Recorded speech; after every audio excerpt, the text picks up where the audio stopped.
মঙ্গলবার দিল্লি ক্যাপিটালসকে 14 রানে হারিয়ে দিয়ে আইপিএলের প্লে অফের দৌড়ে টিকে থাকলো কলকাতা নাইট রাইডার্স। অজিঙ্ক্য রাহানেরা লিগ টেবিলে 7 নম্বর স্থানে আছে এই মুহূর্তে। কেকেআরের পয়েন্ট 10টি ম্যাচ খেলে 9 পয়েন্ট। শীর্ষস্থানে আছে রয়্যাল চ্যালেঞ্জার্স ব্যাঙ্গালোর। বিরাট কোহলিরা 10টি ম্যাচে 14টি পয়েন্ট পেয়েছেন। দ্বিতীয় স্থানে আছে 5 বারের চ্যাম্পিয়ন মুম্বাই ইন্ডিয়ান্স। হার্দিক পান্ডিয়ারা 10টি ম্যাচ খেলে 12 পয়েন্ট দখল করেছেন। এরপর যথাক্রমে আছে গুজরাট টাইটান্স 9টি ম্যাচ খেলে 12 পয়েন্ট, দিল্লি ক্যাপিটালস 10টি ম্যাচ খেলে 12 পয়েন্ট, লখনৌ সুপার জায়ান্টস 10টি ম্যাচ খেলে 10 পয়েন্ট।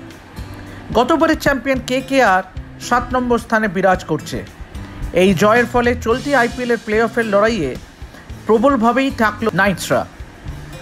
অন্তত খাতায় কলমে এখনও সম্ভাবনা রয়েছে কেকেআরের প্লে অফে যাওয়ার। গতকালের এই জয়ের ফলে 10 ম্যাচে 9 পয়েন্ট নিয়ে লিগ টেবিলে 7 নম্বরে কেকেআর। তবে নিজেদের শেষ সবকটি ম্যাচ জিতলে এখনও প্লে অফে যেতে পারে নাইটসরা। একবার দেখে নেওয়া যাক কোন দলের কার সঙ্গে কটা করে ম্যাচ বাকি, এবং কেকেআরকে প্লে অফে যেতে গেলে শুধু নিজেদের বাকি ম্যাচগুলি জিতলে হবে না, তাকিয়ে থাকতে হবে অন্য দলগুলির দিকেও। অজিঙ্ক্য রাহানেদের ম্যাচ বাকি আছে Rajasthan Royals, Chennai Super Kings, Sunrisers Hyderabad এবং রয়্যাল চ্যালেঞ্জার্স বেঙ্গালোরের বিরুদ্ধে। কেকেআরের পরের দুটি ম্যাচ ঘরের মাঠে অর্থাৎ ইডেন গার্ডেন্সে যথাক্রমে 4 মে এবং 7 মে। এরপর রাসেলরা তাদের শেষ দুটি ম্যাচ খেলবে সানরাইজার্স হায়দ্রাবাদ এবং রয়্যাল চ্যালেঞ্জার্স ব্যাঙ্গালোরের বিপক্ষে। শেষ 4টি ম্যাচ জিতলে কেকেআরের পয়েন্ট সংখ্যা গিয়ে দাঁড়াবে 17। পাঞ্জাবের বিরুদ্ধে বৃষ্টিবিঘ্নিত ম্যাচটিতে 1টি পয়েন্ট পাওয়া শাপে বর হতে পারে নাইট রাইডার্সের জন্য। এবার দেখে নেওয়া যাক বাকি দলগুলির কটা ম্যাচ বাকি এবং কাদের সঙ্গে।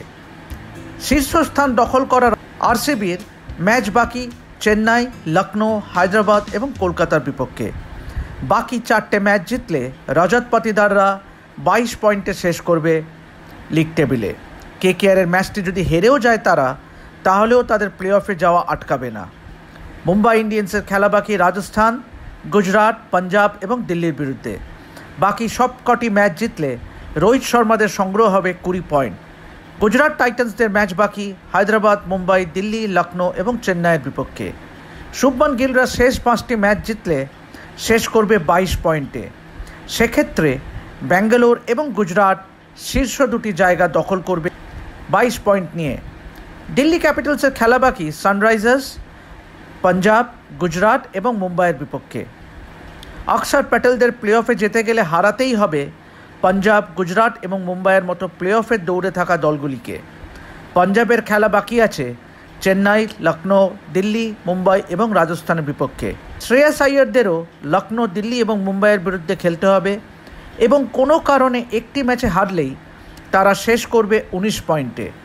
লখনৌ সুপার জায়ান্টসের খেলা বাকি যথাক্রমে পাঞ্জাব, আরসিবি, গুজরাট এবং সানরাইজার্সের বিরুদ্ধে। বাকি সব কটি ম্যাচ জিতলে ঋষভ পন্তরা 20 পয়েন্টে শেষ করবে।